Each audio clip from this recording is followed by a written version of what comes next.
O Evangelho segundo Mateus, capítulo 19. Depois de transmitir esses ensinamentos, Jesus deixou a Galiléia e foi para a região da Judéia, do outro lado do Jordão. Também ali as multidões andavam atrás dele e ele curava o povo. Um dia, os fariseus vieram provocá-lo. É permitido um homem divorciar-se da esposa por qualquer razão?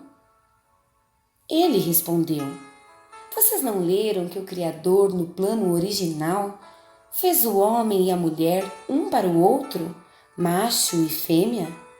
Por causa disso, um homem deixa pai e mãe e une-se à sua esposa, tornando-se uma carne com ela. Não são mais dois, mas apenas um.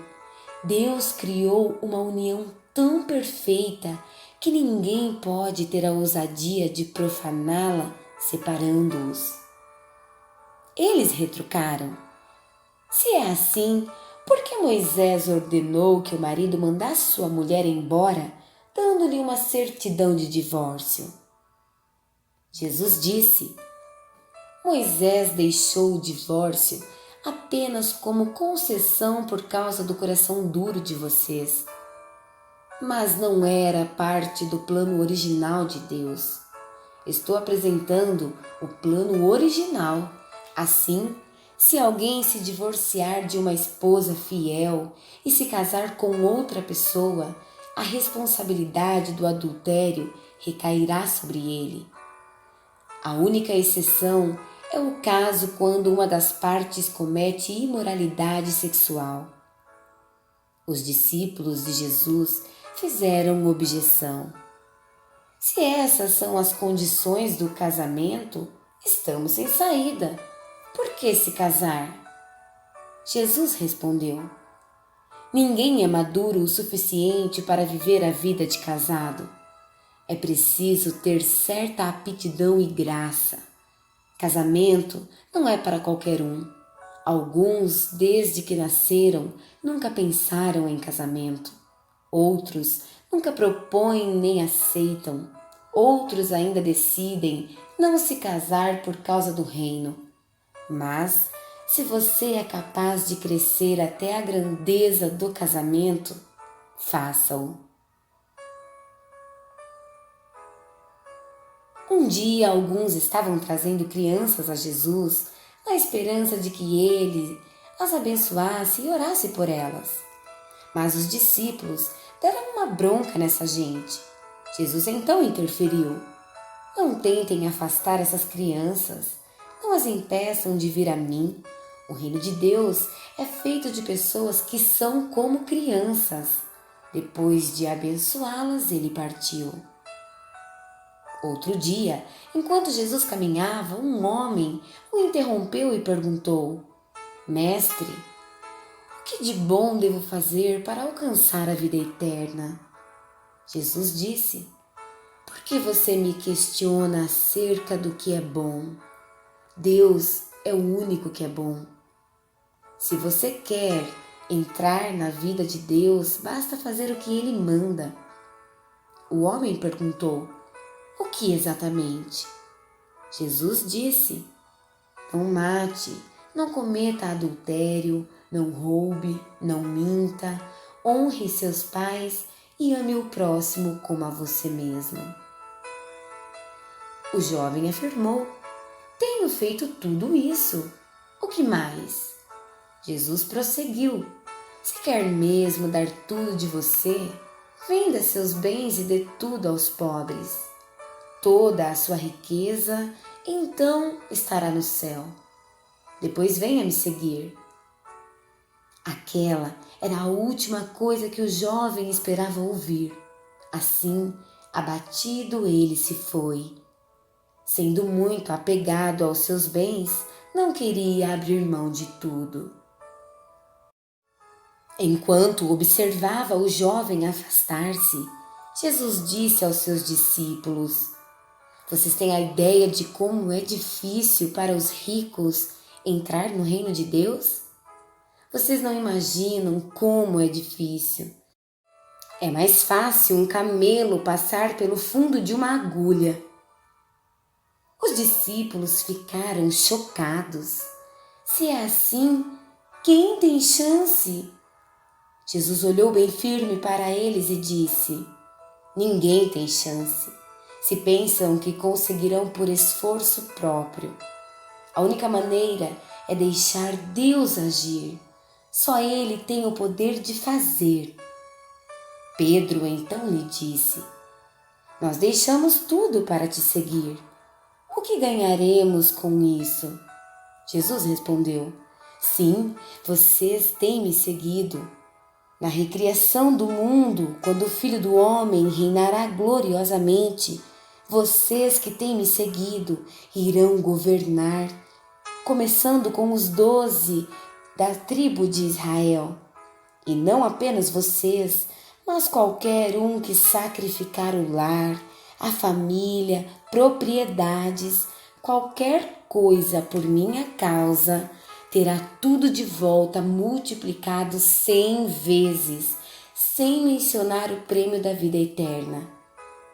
Essa é a grande inversão. Muitos dos primeiros terminando por último e os últimos terminando primeiro.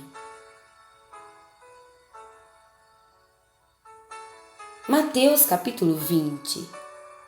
O reino de Deus é como o administrador de uma propriedade rural que saiu bem cedo de manhã a fim de contratar pessoas para trabalhar em sua vinha. Eles concordaram em receber uma moeda de prata por dia e foram trabalhar. Mais tarde, por volta das 9 da manhã, o administrador viu alguns desempregados andando pela praça da cidade. Ele lhes propôs que fossem trabalhar em sua vinha a um preço justo, e assim foram. O administrador fez o mesmo por volta do meio-dia e de novo às 3 da tarde. Às 5 horas, ele saiu e ainda encontrou homens desocupados e perguntou a eles: por que estão aí o dia inteiro sem fazer nada? E eles responderam: porque ninguém nos contratou. Então, ele os contratou também para trabalhar na vinha. Quando o expediente terminou, o proprietário da vinha instruiu seu capataz: chame os trabalhadores e pague o salário deles. Comece com os que foram contratados por último e prossiga até os primeiros. Os que foram contratados às 5 horas da tarde vieram, a cada um deles recebeu o mesmo valor acertado com os primeiros. Quando os que foram contratados primeiro viram isso, imaginaram que iriam ganhar mais. Contudo, receberam o mesmo valor. Revoltados, reclamaram com o administrador: o último grupo trabalhou apenas 1 hora e você pagou a eles o mesmo que nós, que trabalhamos como escravos o dia inteiro debaixo de um sol escaldante. Ele respondeu ao que falava em nome de todos: amigo, não fui injusto. Nós concordamos com esse valor, não concordamos? Então pegue seu dinheiro e vá embora. Decidi dar ao último grupo o mesmo que daria a você. Será que não posso fazer o que quero com o meu dinheiro? Você vai se mostrar mesquinho por eu ter sido generoso? Aí está mais uma vez a grande inversão. Os primeiros terminando por último e os últimos terminando primeiro. De volta à estrada, eles foram para Jerusalém. Jesus chamou os 12 à parte e disse: ouçam-me com atenção. Estamos a caminho de Jerusalém. Quando chegarmos lá, o Filho do Homem será entregue aos líderes religiosos. Eles irão condená-lo à morte e o entregarão aos romanos, que irão zombar dele, torturá-lo e crucificá-lo. Mas depois de 3 dias, ele se levantará vivo. Foi nesse momento que a mãe dos irmãos Zebedeu se aproximou, acompanhada dos 2 filhos, e ajoelhou-se perante Jesus com um pedido. O que você deseja? Jesus perguntou. Ela disse: prometa que meus 2 filhos tenham os lugares de maior honra em teu reino, um à tua direita e o outro à tua esquerda. Jesus respondeu: você não faz ideia do que está pedindo. Dirigindo-se a Tiago e João, perguntou: vocês são capazes de beber do cálice que estou para beber? Sem dúvida, disseram eles. Por que não? Jesus disse: pensem nisto. Vocês beberão do meu cálice, mas quanto aos lugares de honra, isso já não é comigo. Meu Pai cuidará disso. Os outros 10 ouviram a conversa e ficaram indignados com Tiago e João. Então Jesus os reuniu para consertar a situação. Ele disse: vocês já devem ter notado como o poder sobe à cabeça dos governantes deste mundo, que logo se tornam tiranos. Vocês não devem agir assim. Quem quiser ser o maior deve se tornar servo. Quem quiser ser o primeiro deve se tornar escravo. É o que o Filho do Homem faz. Ele veio para servir, não para ser servido, e para dar a própria vida para salvar muita gente. Enquanto deixavam Jericó, uma multidão imensa os seguia. De repente, passaram por 2 cegos que estavam assentados à beira do caminho. Quando souberam que Jesus passava por ali, gritaram: Senhor, tem misericórdia de nós! Misericórdia, filho de Davi!